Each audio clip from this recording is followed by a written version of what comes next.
Doctor Bhimrao Ambedkar.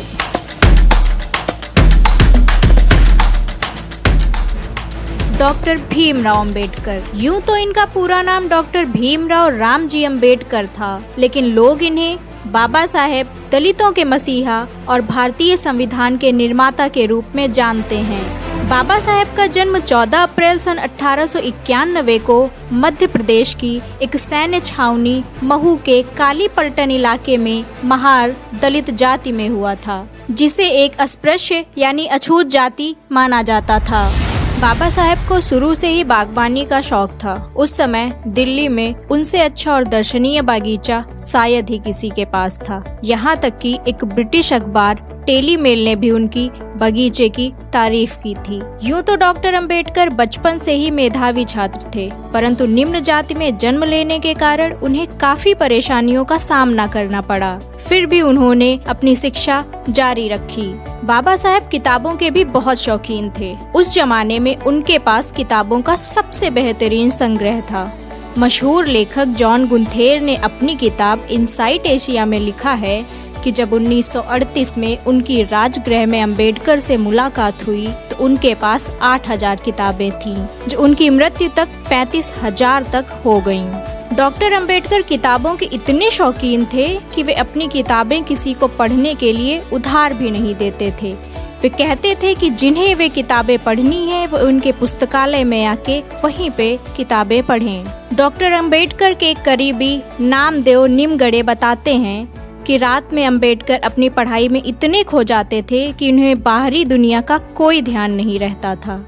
एक बार देर रात में मैं उनके कमरे में गया और उनके पैर छुए। किताबों में डूबे अंबेडकर बोले, टॉमी ये मत करो। मैं थोड़ा अचंभित हुआ। जब बाबा साहेब ने अपनी आंख ऊपर उठाई तो मुझे देखकर वो झेप गए। वो पढ़ने में इतने तल्लीन थे कि उनको लगा कि कुत्ते ने उनका पैर स्पर्श किया था। डॉक्टर अंबेडकर ने बॉम्बे विश्वविद्यालय से संबद्ध एल्फिंस्टन कॉलेज से बीए और एमए की परीक्षा उत्तीर्ण की और ऐसा करने वाले वे महार जाति से पहले व्यक्ति थे। डॉक्टर अंबेडकर पर महात्मा बुद्ध, महात्मा फुले और अमेरिकी दार्शनिक जॉन डुई के विचारों का विशेष प्रभाव था। फिर बड़ौदा के महाराजा गायकवाड़ से छात्रवृत्ति मिलने पर न्यूयॉर्क शहर के कोलंबिया विश्वविद्यालय में प्रवेश लिया। साथ ही डॉक्टर अंबेडकर ने लंदन स्कूल ऑफ इकोनॉमिक्स में भी अध्ययन किया। इन्होंने कोलंबिया और लंदन से पीएचडी की डिग्री प्राप्त की। साथ ही लंदन से कानून की शिक्षा पाकर वे बैरिस्टर भी बने। बॉम्बे हाई कोर्ट में वकालत शुरू करने के साथ उन्होंने अछूतों को शिक्षा देने और उनके उत्थान के लिए प्रयास किया। इस दिशा में उनका पहला प्रयास रहा बहिष्कृत हितकारिणी सभा की स्थापना। साथ ही इन्होंने इंडिपेंडेंट लेबर पार्टी और अखिल भारतीय अनुसूचित जाति संघ की भी स्थापना की। डॉक्टर अंबेडकर ने मूक नायक, बहिष्कृत भारत और जनता जैसे समाचार पत्रों के द्वारा अपने विचार लोगों तक पहुंचाए। अछूतों को अमानवीय जीवन से मुक्त कराने और उन्हें मानवोचित गरिमा प्रदान कराने के लिए डॉक्टर अंबेडकर ने कई पुस्तकें भी लिखी, जिनमें एनिहिलेशन ऑफ कास्ट यानी जाति प्रथा का उन्मूलन, हु वर द शूद्राज, शूद्र कौन थे, द अनटचेबल्स, अस्पृश्य जातियां और बुद्धा एंड हिज धम्मा विशेष रूप से शामिल हैं। अब जब बात अछूतों के उत्थान की हो रही है तो गांधी जी को कैसे भुलाया जा सकता है, जिन्होंने जाति व्यवस्था और अस्पृश्यता यानी छुआछूत के विरोध में अंग्रेजी में हरिजन, गुजराती में दीन बंधु और हिंदी में हरिजन सेवक नामक अखबार पत्र निकाले थे। किंतु दिलचस्प बात ये है कि दो महान शख्सियतों गांधी और अंबेडकर के विचारों में कभी भी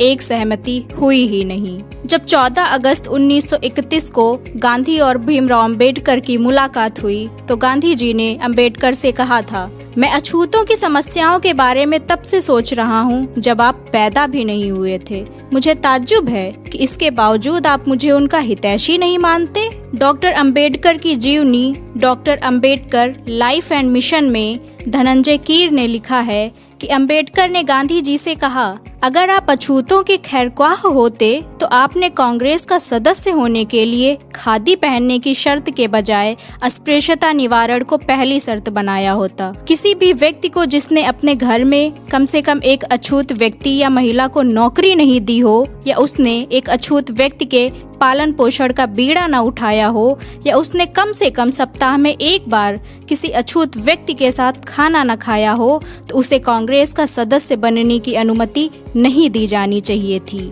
जहां एक और गांधी जी का विचार था कि छुआछूत को सवर्ण हिंदुओं का हृदय परिवर्तन करके मिटाया जा सकता है, वहीं दूसरी ओर अंबेडकर का मानना था कि छुआछूत मिटाने के लिए वर्ण व्यवस्था का अंत ही जरूरी है।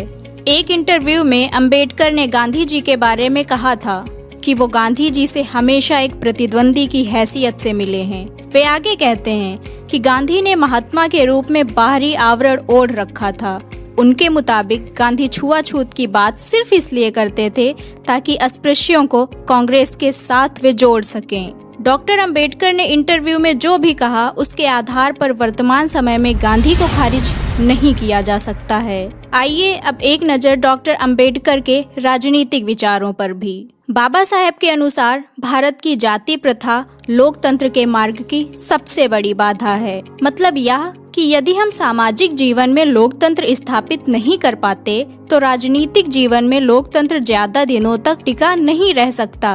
बात करें सामाजिक लोकतंत्र की तो यह एक ऐसी व्यवस्था है जिसमें स्वतंत्रता, समानता और बंधुत्व अर्थात लिबर्टी, इक्वालिटी एंड फ्रेटर्निटी को एक समान महत्व दिया जाता है। बाबा साहेब अंबेडकर मानते थे कि केवल राजनीतिक व कानून के समक्ष समानता स्थापित करके समानता के सिद्धांत को पूरी तरह सार्थक नहीं माना जा सकता। भारतीय संविधान का प्रारूप प्रस्तुत करते समय उन्होंने संविधान सभा में कहा था, इस संविधान को अपनाकर हम विरोधाभासों से भरे जीवन में प्रवेश करने जा रहे हैं। इससे राजनीतिक जीवन में तो हमें समानता मिल जाएगी किंतु सामाजिक और आर्थिक जीवन में असमानता बनी रहेगी। डॉक्टर अंबेडकर कुछ उदाहरण देते हुए छुआछूत को भारतीय समाज का सबसे बड़ा कलंक ठहराते हैं। डॉक्टर अंबेडकर ने बताया कि पूना महाराष्ट्र में दलित व्यक्ति को अपनी कमर में झाड़ू बांधकर चलना पड़ता था जिससे रास्ते की धूल साफ होती रहे। अछूतों को उन सड़कों पर चलने की भी अनुमति नहीं थी जिन पर सवर्ण हिंदू चलते थे। साथ ही वे आगे बताते हैं कि अछूतों को स्कूलों में पढ़ने की अनुमति नहीं थी और न ही वे सार्वजनिक कुओं से पानी भर सकते थे। डॉक्टर अंबेडकर ने अछूतों के साथ साथ भारत के आदिवासियों की दुर्दशा और महिलाओं की दयनीय स्थिति पर भी ध्यान दिया था। डॉक्टर अंबेडकर कहते हैं, जब तक हम अपनी समाज व्यवस्था को नहीं बदलेंगे तब तक कोई भी प्रगति निष्फल होगी। बाबा साहेब ने अपने जीवन के अंतिम समय में वायलिन सीखना शुरू किया। उनके सचिव नानक चंद रत्तू अपनी किताब डॉक्टर अंबेडकर जीवन के अंतिम कुछ वर्ष में लिखते हैं, एक दिन मैंने उनके बंद कमरे में चुपके से झांककर एक अद्भुत नजारा देखा। वे दुनिया की चिंताओं से दूर अपने आप में मग्न कुर्सी पर बैठे वायलिन बजा रहे थे। डॉक्टर अंबेडकर को मधुमेह था। 1948 से ही उनका स्वास्थ्य खराब पड़ने लगा। अपनी अंतिम पांडुलिपि द बुद्धा एंड हिज धम्मा को पूरा करने के 3 दिन बाद ही 6 दिसंबर 1956 को दिल्ली स्थित अपने घर में बाबा साहब अंबेडकर ने अपनी अंतिम सांस ली। 1990 में उन्हें मरणोपरांत भारत के सर्वोच्च नागरिक सम्मान भारत रत्न से सम्मानित भी किया गया। तो बाबा साहब डॉक्टर भीमराव अंबेडकर से जुड़ी यह जानकारी आपको अच्छी लगी तो वीडियो को लाइक कर दीजिए। साथ ही